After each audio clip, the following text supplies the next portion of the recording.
Class में हम लोग कुतुब शाही खानदान का हिजरा देख रहे थे। लास्ट क्लास में हम लोगों ने कुतुब शाही बादशाह अबुल हसन तानिशाह के बारे में पढ़ा।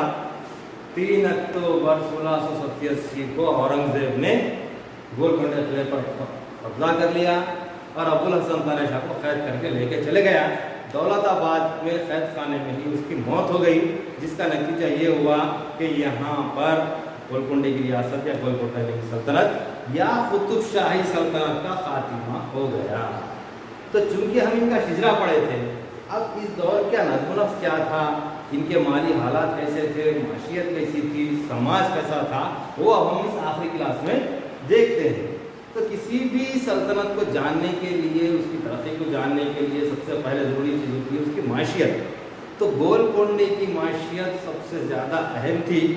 ट्रैवलर कहता है कि दुनिया के हीरों की तिजारत का 20% हिस्सा गोलकोंडे में था।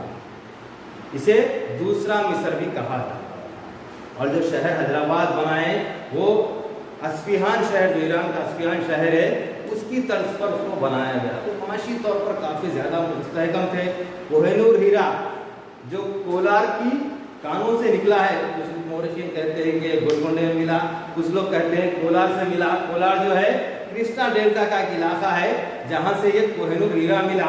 जब इसे इसका कोहिनूर का जो नाम कोहिनूर पड़ा, जब से शाहजहां देखता है इस हीरे को तो कहता है कि अरे ये तो नूर का पहाड़ है, इसीलिए इस हीरे को बेशकीमती हीरे को कोहिनूर कहा गया, नूर का पहाड़ कहा गया।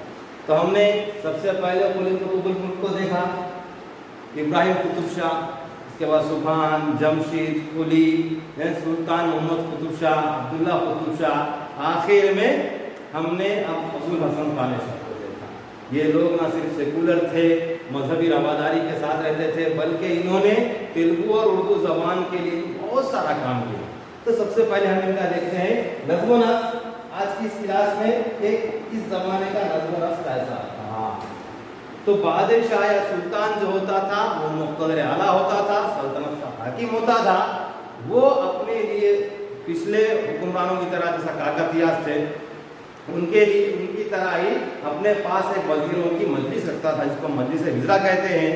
तो यहाँ का जो वजीर आज़म होता था वो बादशाह के बाद का हिस्सा होता था, या बादशाह के बाद का इसका अहदा होता था, जिसको हम पेशवा कहते हैं, या वजीर आजम का जो होता था ये पेशवा है। पेशवा यानी कि वजीर आजम, पेशवा मतलब आज का वजीर आजम। इसके बाद होता था दूसरे नंबर पर कोतवाल।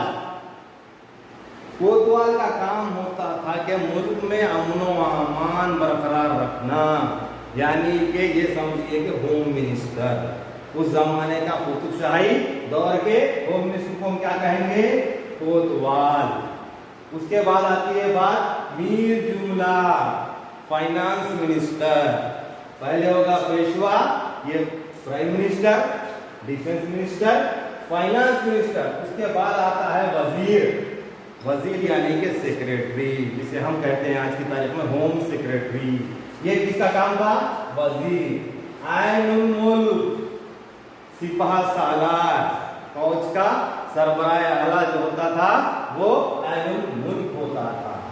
चूंकि कुतुब शाही दौर में हीरों की तिजारत होती थी, बैरूनी तिजारत होती थी, खास तौर पे बंदरगाहें थी जिनका मेंटेनेंस देखना पड़ता था, तो इसके लिए एक अहम ओहदा रखा गया था जिसे कहेंगे शाह बंदर। क्या? शाह बंदर। ये शाह बंदर बंदरगाहों की तहफ़्फ़ुज़ के लिए, बंदरगाहों की निगरानी के लिए काम करता था। तो ये मुख्तसर से ओहदे हैं पेशवा, कोतवाल, मीर जुमला, वजीर, आइनुल मुल्क और शाह बंदर। इसके अलावा भी कई एक ओहदे थे, लेकिन ये अहम है। वजीर आजम, वजीर दिफा, वजीर माल, सेक्रेटरी, सिपाह सालार और बंदरगाहों का नंबर देने वाला शाह बंदर।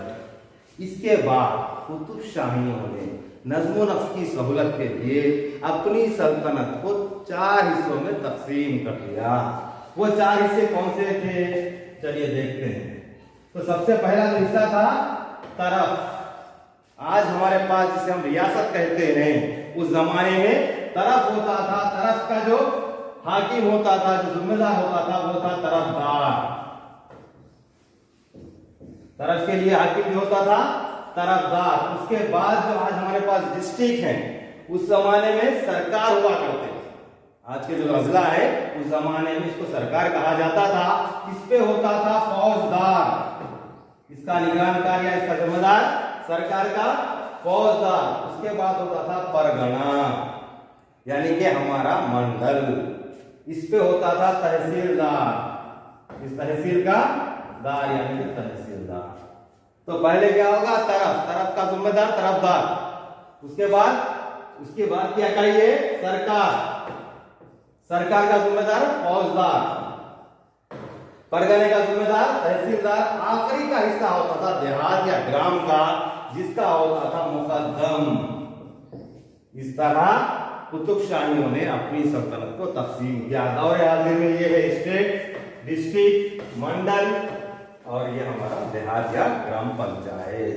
इन पे जो ओहदेदार है वो है तरफदार, फौजदार, तहसीलदार और मुकद्दम। तो ये था इनका नज़्म नस्क। पहले क्या करें ये लोग, सुल्तान के बाद इख्तियारात की तकसीम करें, उन इख्तियारात को बांटा गया। उन इख्तियारात को बांटने के बाद इलाकों को तकसीम किया गया, वो इलाकों को एक जिम्मेदार के तहत दिया गया। ये था इनका नज़्म नस्क। अब दूसरी तरफ आइए, इनकी तिजारत। तो कुतुबशाही दौर तिजारत और सनत के मामले में या ज़राअत के मामले में काफ़ी ज़्यादा तरक्की याफ्ता था। ट्रावेनियर होंगे, फरिश्ता होंगे, ये लोग जो अपनी किताबें लिखे उसमें पता चलता है कि यहाँ पर हीरे की तिजारत बहुत ज़्यादा होती थी। यूरोप से, यूनान से, रोम से, इजिप्ट से कई ताजिर आते थे यहाँ पर हीरे की तिजारत के लिए। न सिर्फ हीरों की तिजारत बल्कि यहाँ पर फसलें भी बहुत ज्यादा होती थी, गेहूं, चावल, बाजरा, तेल। इसके अलावा फल, गोलकोंडा रियासत का जो सबसे अहम फल था, जो सबसे ज्यादा काश्त होती थी यहाँ पर हैदराबाद रियासत में, वो था अंगूर। अंगूर की फसलें, हम अंगूर की काश्त हमारे पास सबसे ज्यादा होती थी, इसलिए हमारे पास अंगूर की बेहतरीन वाइन बनती थी, जो यहाँ से एक्सपोर्ट की जाती थी रोम और यूनान को। यहाँ के अंगूर की ही शराब वहां पर बेची जाती थी। तो देखिए, सबसे ज्यादा पहले जो होती थी वो ग़िज़ाई अजनास, जैसे मैंने बताया, चावल, गेहूं, बाजरा, दालें, फल फ्रूट, हमारा किस्म के ग़िज़ाई अजनास की पैदावार होती थी। उसके साथ साथ फलों की भी होती थी, जिसमें अंगूर सबसे अहम है। उसके बाद होती थी तिजारती फसलें। तिजारती फसलें यानी कि ऐसी फसलें जिनसे बेच के ज़र मुबादिला या पैसा हासिल हो। ऐसी फसलों में पान का जो पत्ता होता है वो एक, और कपास। कौन से पान और काटन यानी कपास, ये दो तिजारती फसलें कुतुबशाही दौर में अहम थी। यहीं से सवाल पूछा जाता है कि कुतुबशाही दौर की तिजारती फसलें कौन सी थी, या कुतुबशाही दौर में कौन सा फल सबसे ज्यादा उगाया जाता था। तो फल जो था वो अंगूर था, और ये फसलें जो थी पान और कपास। अब इसके बाद कितनी मालगुजारी लेते थे, कितना टैक्स जमीन के लिए लिया जाता था। तो 1/4 या 1/6 हिस्सा यहाँ पर मालगुजारी के तौर पर वसूल किया जाता था। मालगुजारी को वसूल करने का जो हिसाब किताब का जो निजाम है, इसे जमाबंदी कहा गया। यानी कि पैसे का लेन देन, जो टैक्स का लेन देन है, उसका जो हिसाब किताब है वो रखने के जो तौर तरीके थे, उसका जो रजिस्टर था उसे क्या कहा गया, जमाबंदी। जमाबंदी के साथ साथ एक और तरीका था तहाबंदी। तहाबंदी एक निजाम है। निजाम इसलिए है कि साल में 2 फसलें होती है, रबी की फसल और खरीफ की फसल। रबी की फसल में आप जितना चाहे पानी इस्तेमाल कर सकते हैं, किसान जितना चाहे पानी इस्तेमाल कर सकता है, लेकिन खरीफ की फसल में उसको हिसाब से पानी दिया जाता। उस निजाम को कहते हैं तहाबंदी। रबी में आप कितना ही पानी इस्तेमाल कर लो, किसान के लिए कोई मसला नहीं है, लेकिन गर्मा की जो फसल होती है उसमें इनको हिसाब किताब से पानी नक्काशी के लिए दिया जाता था, उसको कहते हैं तहाबंदी। इसके बाद एक और आता है तंबाला। ये एक निजाम है तंबाला। तंबाला से मुराद ये है कि कुतुबशाहियों ने कई तालाब खुदवाए आपाशी के लिए। तो तालाब खुदवाने के लिए देहातियों से पैसा वसूल करते थे, सरकारी पैसा भी होता था, फिर देहातियों से भी पैसा लेते थे। पैसा लेने के बाद जिस गांव में तालाब खुदता था वहां पर 5 साल तक कोई टैक्स नहीं दिया जाता, 5 साल तक टैक्स फ्री कर दिया जाता था। क्यों? कि ऑलरेडी लोगों से पैसा लेके तालाब खुदवा है। इस तरह से कार्य को कहते हैं तंबाला। तो कितने हो गए इनके निजाम? जमाबंदी, तहाबंदी और तंबाला। तो ये था इनका आपसी का निजाम या मालगुजारी का निजाम, जिसमें 1/4 या 1/6 हिस्सा ये लोग टैक्स वसूल करते थे। चलिए अब आते हैं इनकी धर्म की तरफ। तो चूंकि हमारे पास गोलकोंडे की रियासत में 3 अहम बंदरगाहें थी, नरसापुरम, निजामपट्टनम और मछलीपट्टनम। ये 3 अहम बंदरगाहें थी जिससे हम रोम, इजिप्ट और ग्रीक से तिजारत करते थे। तो देखते हैं कि क्या हम लोगों को बेचते थे, दरामद क्या करते थे और बरामद क्या करते थे। तो हमारे पास से ग़िज़ाई अजनास, हीरे, हाथीदांत, खुशबूदार अशिया हम क्या करते थे? बाहर भेजते थे, बाहर के मुल्कों को। और दूसरे मुल्कों से हम सोना, घोड़े, ऊंट और मेकअप का सामान हम बाहर से मंगवाते थे। तो दरामदात और बरामदात क्या थी हमारे पास? ग़िज़ाई अजनास, दालें, वाइन, हीरे वगैरह हम बाहर भेजते थे और बाहर से हम ऊंट, घोड़े और मेकअप का सामान मंगवाते थे। इसके साथ साथ ये किन जगहों से होते थे? तो बताया हमें कि निजामपट्टनम, नरसापुरम और मछलीपट्टनम की बंदरगाहों से ये तिजारत होती थी। ये बंदरगाहों का निजाम कौन देखता था? शाह बंदर देखता था। और ये बंदरगाहों से कौन सी तिजारत होती थी? मुल्की और गैर मुल्की दोनों तिजारतें होती थी। चलिए आगे बढ़ते हैं। तो इसका समाज देख लेते हैं कि इस दौर का समाज कैसा था। कुतुबशाही दौर का समाज मिला जुला था। आज भी हम इसको कहते हैं गंगा जमुनी तहजीब। हालांकि मुसलमान अक़लियत में थे, हिंदू अक्सरियत में थे, बावजूद इसके पता नहीं चलता था, बिल्कुल दोनों मिलके रहते थे। कई कुतुबशाही सुल्तानों ने गैर मुस्लिम औरतों से शादियां की, जैसे इब्राहिम कुतुब शाह भागीरथी से शादी करा, मोहम्मद कुली कुतुब शाह भागीरथी से शादी करा।